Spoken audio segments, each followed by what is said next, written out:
છોટાઉદેપુર જિલ્લાના આર્થિક રાજધાની સમાન બોડેલી નગરમાં ફૂટપાથ પર થયેલા દબાણો અને આડેધડ પાર્કિંગના કારણે રાહદારીઓ અને વાહન ચાલકોને ભારે મુશ્કેલીનો સામનો કરવો પડી રહ્યો છે, જે તાલુકા મથક બન્યા બાદ કોટ તાલુકા પંચાયત અને મામલતદાર કચેરીઓને કારણે આસપાસના ગ્રામ્ય વિસ્તારોમાંથી મોટી સંખ્યામાં લોકો બોડેલીમાં આવે છે, ત્યારે ફૂટપાથ પર દુકાનદારો દ્વારા માલ સામાન ગોઠવવામાં આવતા લોકોને મુખ્ય માર્ગ પર ચાલવાની ફરજ પડે છે, જેના કારણે ટ્રાફિક સમસ્યા પણ ઊભી થાય છે। 108 એમ્બ્યુલન્સ સહિતની તાત્કાલિક સેવાઓ પણ ટ્રાફિકમાં ફસાઈ જતી હોવાના બનાવો સામે આવ્યા છે, જે આવી સ્થિતિમાં નગરપાલિકા વહીવટ અને પોલીસ તંત્ર દ્વારા ફૂટપાથ પરથી દબાણો દૂર કરી રાહદારીઓ માટે માર્ગ ખુલ્લો કરવાની લોકમાંગ ઉઠવા પામી છે।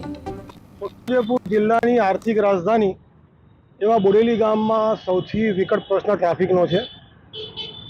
અગાઉ જ્યારે બોડેલીનું અસ્તિત્વ ગ્રામ પંચાયત તરીકે હતું ત્યારે પંચાયતના સભ્યોએ અને સરપંચે દરેક દુકાનોની બહાર પેવર બ્લોક નાખીને લોકોને ચાલવા માટે એક વ્યવસ્થા ઊભી કરી હતી। છોટાઉદેપુર જિલ્લાની આર્થિક રાજધાની બોડેલી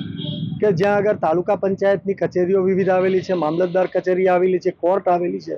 અને મોટું વેપારી મથક છે કે જેના કારણે આ વિસ્તારમાં આજુબાજુના લોકોને પણ બોડેલીમાં આવવાની જરૂરિયાત ઊભી થાય છે। ખરીદી માટે આવે અને કોર્ટ કચેરીઓના કામ માટે આવે છે, પરંતુ પંચાયતી રાજમાં આ બોડેલીમાં ફૂટપાથોની સુંદર વ્યવસ્થા કરવામાં આવી હતી, પરંતુ વેપારીઓ આ ફૂટપાથો ઉપર પોતાના વેપાર ધંધાનું દબાણ કરી દે છે, જેને કારણે ફૂટપાથો ખાલી રહેતી નથી। છોટાઉદેપુર જિલ્લાની આર્થિક રાજધાની એવા બોડેલી ગામમાં સૌથી વિકટ પ્રશ્ન ટ્રાફિકનો છે।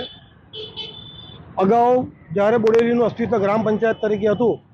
ત્યારે પંચાયતના સભ્યોએ અને સરપંચે દરેક દુકાનોની બહાર પેવર બ્લોક નાખીને